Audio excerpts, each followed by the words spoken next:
Hello বন্ধুরা, আসসালামু আলাইকুম। Welcome to my YouTube channel video বেকার শাকিল। তো আশা করি সকলে ভালো আছেন। তো আমি ভালো আছি। বেসিক্যালি ওই যে সামনে বাইকে কেন দেখাচ্ছি সেটার কারণ হচ্ছে উনি রাস্তার সাজাইতেছে, মানে উনি সাজাইতেছে না, মানে উনি আর কি এখানে কাজ করতেছে। এখানের এলাকার লোকজন মিলে আর কি এটার উদ্যোগ নিচ্ছে যে আগামীতে ঈদের জন্য আর কি এখানে ঈদের নামাজ হবে, এখানে হচ্ছে ঈদগাহ, তো এর জন্য আর কি এটা সুন্দর করে সাজাইতেছে।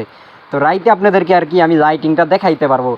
এটা হচ্ছে মানে রাতের লাইটিং। তবে যেদিন আর কি ওই ভিডিওটা করছি সেদিন আর না, একদিন পরে আর কি আমি এই ভিডিওটা করছি। কেননা যেদিন রাইতে ওই ভিডিওটা করছি মানে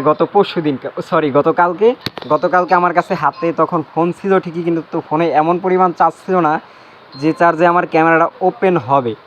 তো জানেন আমার আর কি 2% চার্জ থাকতে ক্যামেরাটা ওপেন হয় না, এর জন্য আর কি সমস্যাটা, যার কারণে কালকে ভিডিওটা আপলোড করতে পারি না। আজকে আর কি ভিডিওটা আপলোড করতেছি, কারণ হচ্ছে আজকে ফোনেও চার্জ আছে আর রাতেও লাইটিংটা খুব সুন্দরভাবে দেখা যাচ্ছে।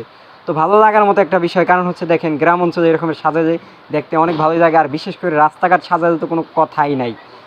ঈদ উপলক্ষে যেহেতু সাজাইছে আরও ফাটাফাটি, অসাধারণ সুন্দর। যাই হোক, সকলে ভালো থাকেন, সুস্থ থাকবেন। দেখা হচ্ছে নেক্সট কোনো ভিডিওতে নতুন কিছু নিয়ে। আজকের ভিডিও পর্যন্তই। আসসালামু আলাইকুম।